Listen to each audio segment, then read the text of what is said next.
What's going on YouTube? It's Brayzon back here with another video for you guys. If you guys are enjoying the content, if you guys want to hit a like down below, subscribe if you guys are new here, and leave a comment letting me know you subscribe so I can welcome you to the family. And that being said, cue intro.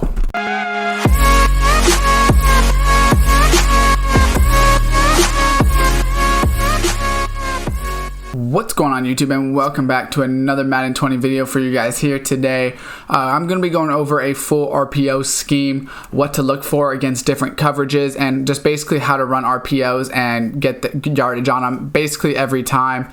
This is something that I use all the time. I use it whether I'm in the red zone, whether I'm driving on 3rd and 1s, 3rd and 5s, anything like that. They're pretty much useful in any situation. So that being said, let's just go ahead and get right into it.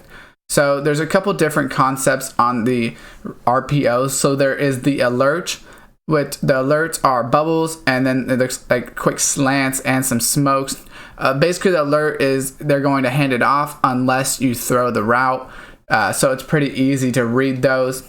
You have the reads, which these are a little bit more like read options with the bubble screens or with the flood screens and things like that. So you do, I believe, have to click X to hand it off in this situation.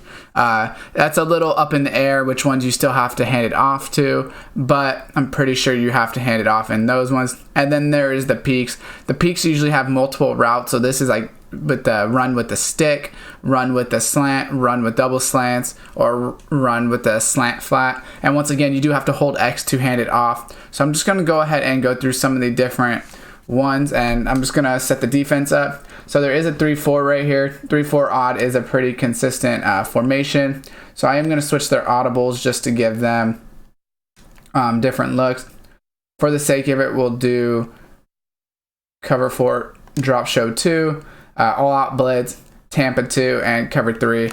So first play we're going to start off in is just going to be a zone alert bubble. You can pretty much run it out of any formation. Personally, I like running it out of a formation with multiple, like only one person in the backfield with 3 people out there. So right here, if you can't see it, but you're going to want to throw it to X right here.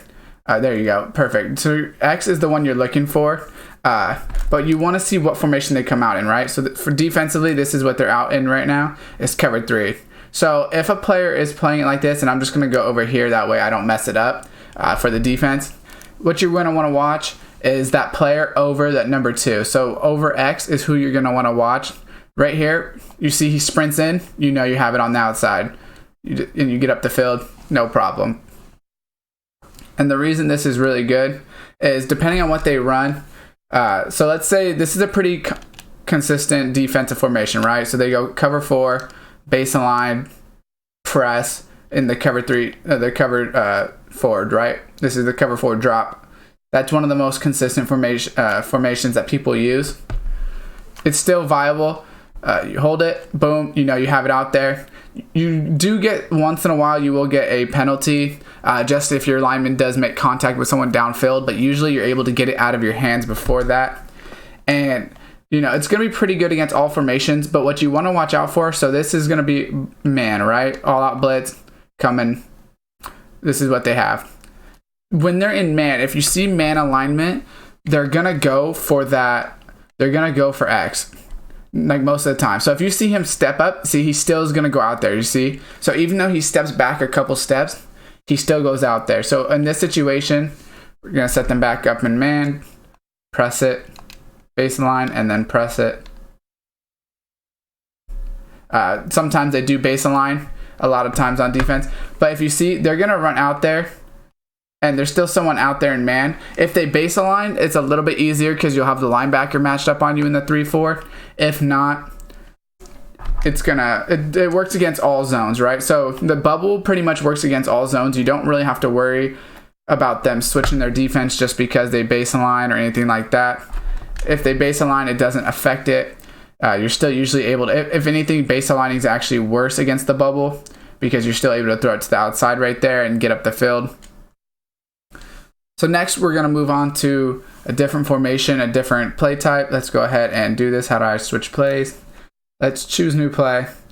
Bubbles, like I said, are pretty easy to read. You just want to make sure they don't come downhill on it. So if they do come downhill, that's what could really mess you up. But what you're going to want to do, so let's go ahead and go to concepts again. And let's go to stretch alert X looky. So that's a little bit of a different play.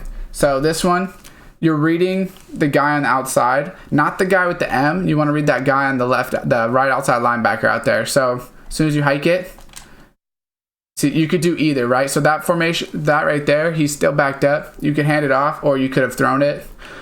This is a really one, you have to be careful in this formation because see how he backs up into it? That's what you don't want to do. It looks like sometimes that he takes a couple steps forward, but because he's in that quick slant lane, you have to be really, really careful that you don't throw it too fast. See, I'm just showing you guys, if you do it, you're going to continue to throw picks right there. He's going to take those 2 steps forward. So when you're in this slant formation, either you have to let him come all the way in and throw it way behind him, which is most likely not going to happen. So you're going to have to just hand it off in that situation. So let's switch their their defensive formation right here. Let's go to, we're in cover 3, so let's go Tampa 2. And let's say they're putting their linebackers out, let's just say, right? It's the same look, but you're going to want to make sure, boom, you see how he comes in right there because it's Tampa 2? That's when you throw it. So you got to make sure what formation they're in and what defense they're in. Like I said, when they're in Tampa 2, and they also spread the linebackers, if they do that, I know that's not the most consistent formation with spreading the linebackers, but as soon as you see him sprinting like that, even if that corner's there, you still have the ability to throw it. So even though the corner's a little bit there, 99% of the time the ball will still get there. So let's go ahead and go cover 0 on it. If we go ahead and go cover 0, let's press them. So when they're pressed like this, you have to be careful that they don't press you too hard when you're coming, because most of the time the linebacker is going to come in. That's not going to be the problem. But you see how he's pressed out there? You still might be able to get a couple yards, but it's a lot safer just to hand that ball off. So I'll show you guys that again right here. Base a line, press in, and as you can see, boom, he's on the inside. You just might want to hand the ball off. You might not even get a lot of yards. It is what it is. If you see them in that cover 0, it's probably best just to audible out of it, to be completely honest. It's going to be best, like I said, if they're in cover 0. If they're in cover 0, if they look like they might be in cover 0, but they're not pressing, it's there. It's only if they're pressing that it becomes a problem. If they're not pressing, it's there every time. Unless they're using that safety, obviously that's the only problem that's going to mess up your RPOs. But if you see this, boom, base defense. See how he stepped back, Clay Matthews? He playing that cover 3 zone, he steps back. So you have to be really careful because in that situation, you'll think that he's coming in, but he won't. He's going to take a couple steps back. Boom, see? You think he takes those 2 steps in, they want you to throw it, and then he plays right into that zone because of where you throw it. And you don't have that much time to throw it, right? So when you're looking at it, you don't have all this time because it's going to automatically hand off. So you have to throw it right there, and that's going to be a pick every time. You can try to get the ball out right away. That's really the only other option if you did want to throw it right here, is like that. And that sometimes does work, but you still have to be careful. Honest, like if they're playing this zone like this, it's probably just going to be best just to hand it off. But like I said, if you want to throw it right away and they're not pressing you, then you can. Now, if they are in cover 3 and they press you right here, it's going to be really hard to throw that right off the bat because you have to get it out so quick. You're going to be pressed. So if they're in press, you're not going to be able to fit that ball there. Just go ahead and hand it off. So let's go press again. Let's press them. You're just going to want to hand this ball off because you're not going to get that backside. So just hand it off, take your yards. Hopefully your lineman can block downfield. You never know. Maybe you can bust it. So let's move on to the next formation over here, or the next play type for him. And I will be showing you guys a bonus tip on a play that I use on 3rd and 1s all the time later. It's pretty good. Works pretty well. So for this, we'll just start with zone stick and show you guys how to do this. So this is a pretty good play as well, just because it's zone stick. So let's just base align them because most people play base align. Maybe not in cover 3. It's not maybe most consistent. But right here, as you can see, you could probably throw that triangle right away, obviously, right? So this formation, I don't like the box. So right here, triangle, boom. Get your yards and get upfield. That's in cover 3, obviously, right? So let's see if they're playing, let's say they're playing underneath. So defensively, I'm going to have them in those hard flats, and I'm not going to baseline them. You might be able to throw it backside to square or R1, but triangle he'll probably come down on. So square is probably the best option, to be honest. So we'll run that one again just to show you the right side of the field. I know, sorry, you have to move the play so fast, so you don't really get time to go back. I'll show you guys the replay after this. So right here, boom. You don't want to throw that, right? Because they have those 2 zones over there. If you pay attention to it, and I'll go into the replay to show you guys why that's a bad side right there. If you see them playing with those 2 people over top, and it looks like they're going to come down as soon as they take a step forward. So I'm just going to go ahead and go to the replay. It's probably easier to show you guys that way. So if we go ahead and watch it right here, as soon as you come out the snap, you might be able to throw this right here to Travis, but it's a little dangerous if he comes downfield. It's a little dangerous to throw. But if you see, since they're in that cover 3, he's gonna, this number 10 comes, or right here on Tyreek, he stays right there. So you don't want to throw it. But look at this side. Look how open this side is in cover 3. So if you see him playing off coverage, this is going to be a huge catch right here, right? Boom.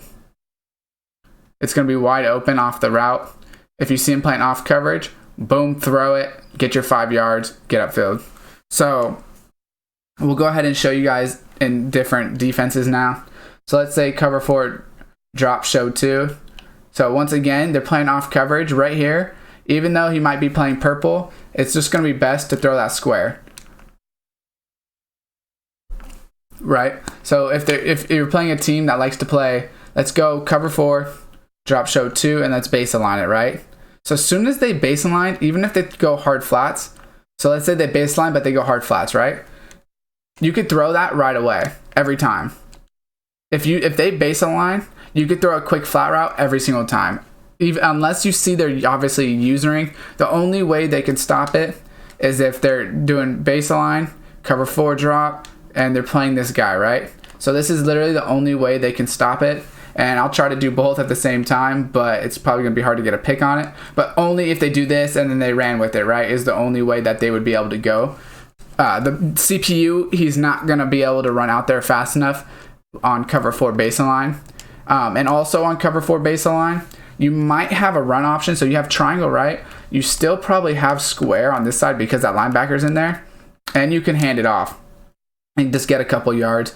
If you're in 3rd and 1 and you don't really want to put the ball in the air, you could pretend like you're running RPO because that might slow them down a little bit. And then you just throw it right behind them. So here's cover 2, look. So in cover 2, it's going to be a lot harder. It's honestly, you just want to run the ball if they look like they're going to be in cover 2. Obviously, sometimes they're going to play cover 4 press. So let's just show you cover 2 and then I'll go back to cover 4 press. But it's going to be hard to throw this triangle right here just because he's going to jump it. You might get a yard, but you might also throw a pick 6, so it's not going to be worth it. So let's just go back to cover 2 right here. And we're just going to leave it in base align. You obviously can't throw square because he's there. And you're also not able to throw, I'll show you R1. Let's go back to Tampa 2. You're obviously you're not able to throw R1. I mean, that is lucky, but realistically, that linebacker is going to play it. So I wouldn't test it. So what you're going to want to do on Tampa 2 is you technically have circle if you could get through, but he's not going to get through in time, right? So you're not going to be able to hole shot it like that. You technically have him because a hole shot will be there. But if you see them in cover 2, you're just going to want to run the ball. So let's go to cover 4 drop show 2 because this is a formation that people will run. They'll press you like this, right? So right here, you don't know if they're playing man, if they're playing cover 4. They usually pinch the linebackers, make it look like they're blitzing you even more. So right here, you have 2 options. You can either just run the ball, try to get outside, try to get some yards if possible. If Sammy Watkins would ever pick up a block. Or what you're going to want to do is come right here. And it looks like they're in press. So this is where it gets scary, right? Because triangle right there, he might be in cover 2. You don't know at this point. So as soon as you see him backpedal, that's when you can throw it. If you see that corner backpedal 3 steps, go ahead and hold triangle. And you'll kind of know if your opponent is running cover 4 or man. So we'll go ahead and show man this time. So if it's in man, you're really, without press, you could throw that triangle if they're not pressing. So right here, let's show the man press. Boom, and that's press. So right here, right, you know it's cover 0 because there's no safeties up there. So right here, you probably don't want to throw triangle just because he's going to come downhill on it and you're going to throw a pick, right? So that's why you don't want to throw it in man, just because you're not going to be able to get that stop or those yardages you need. You're going to get picked off a lot of the times, especially with faster safeties and if you're playing a lot of ultimate team, especially. So that's pretty much, guys, it for these plays. And also, the good thing about RPOs is having two audibles. So right here, if you have this stick, right, and you don't like the way it's looking, go ahead and switch. You should always have an audible to another one. So this would be inside zone with the bubble. So right here, you see them run in. 43 did play it well, but you saw that number 3 run in, and that shows you're going to have it on the outside. So let's just show you one more time. They run in. You would let them run in maybe a little bit longer. Boom, you're going to get to the outside. That's going to be a touchdown every play. That's actually one of my favorite RPO plays out of that trips formation with the bubble. So definitely look into that play right there. So that's pretty much going to be all the plays, guys. Let me know what you think about them. If you guys enjoy them. If you guys are liking RPOs this year, I am. And this is just going to be a little extra right here for you guys. This is my favorite play to run on 3rd and shorts. Pretty much works every time. So we're going to run base line, press. Let's say this, pinch them. So let's say this is 3rd and short, right? Let's say 3rd and 1. So we got to get to the 29-yard line. This is going to be a triple option. So it's going to be a shovel pass, right? So you can either pitch it to Thompson, you can run it with Mahomes, or you pitch it inside to Williams. It's use L1 to go to triangle and R1 to go to R1. So right here you run, boom, throw it inside. You get the yard, and then we'll run it again. So let's say they're going cover 0, they're baseline, press it. They're going all out blitz. You know they're going all out blitz. Right here, you want to read it. Boom, pitch that, and hopefully Mahomes makes that block, or you could wait a half second. Obviously, your timing might be better than even mine is. It just really is going to depend on you know how to read it and where they go and all that. So right here, boom, pitch it. Hopefully you can get the yard. Shovel option, it works really well. I'll show you guys just cover 3 baseline. So we'll just leave them in a base defense. Cover 3 baseline in this. If it's 3rd and 1 and they're in something like this, you're usually able to get those yards inside. Pretty much works every time. They can't really read it. If they're playing linebacker, I'll just play this linebacker just to show you. But they can't really read it. Like technically they could come in there, but see they're going to get blocked every time. Theoretically, they're not going to be able to get through there and get that. So we'll just run it one more time. Boom. They're not going to be able to run in there and get it. Obviously, I didn't pitch it right there. That was trying to use 2 controllers. Doesn't necessarily work all the time. But as you can see, guys, pretty good plays just running RPOs. Pretty much, you're going to want to run RPOs in pretty much any situation. So actually, I'm going to show you guys one more. I forgot to show you guys. It's going to be out of this Cardinals playbook as well. And it's going to come out of formation. You want to run, it's out of shotgun. And it's going to be this RPO read bubble. So I'm going to move the ball to the goal line to show you how to work it on the goal line. If we could respot ball, why can't I have to be in the thing to respot ball. That's okay. So let's go shotgun. And so let's just say they're in goal line defense, right? So let's say they're playing 3-4, cover 2 man, let's say. Let's respot this. Let's go right to the 2-yard line. Boom, 2-yard line. 1.5, whatever, close enough, right? So right here, what you're looking for is if that corner comes in. So you see that guy Preston Watkins right here? If you see them all come in like this, you have them right over top. So obviously that's not how the ball's supposed to get thrown, but we'll run it again and show you guys. It pretty much is there every time. As soon as he comes in, boom. If he doesn't run the most ridiculous angles to get in, that's a touchdown every time. And also I'll show you, so let's just choose new play. And let's go to same play. And let's go out of goal line for them, because a lot of times people will show up in goal line and play that whatever defense, I don't know, maybe gaps all. Goal line man. Do they not have another goal line? I thought they should. So they do have another one. Let's go sand blitz. Sand blitz, this is the most consistent one that people would run. Right here. Boom. Same play. You're looking for that outside guy the whole time. And you have enough time to get it off. So it pretty much works every time. It's a great goal line play. It's only going to work once, so make sure you use it in a situation you need it. But if you do use it, boom, you have enough time to get it off. It really helps if you have that resisted pressure dead eye on your quarterback for that, just because the pressure will be there, but it works every time. So thank you guys for tuning into this video. Leave a like if you guys do like the RPOs. Let me know if this helped you guys at all, if it helped you understand what to do more in the RPO situation. I'm hoping it does. Leave comments down below if you guys have any questions, and I can try to answer them. And maybe if I have enough questions, I could try to make another video answering those questions. And subscribe guys to see more Madden content like this. And as always, I will see you next time.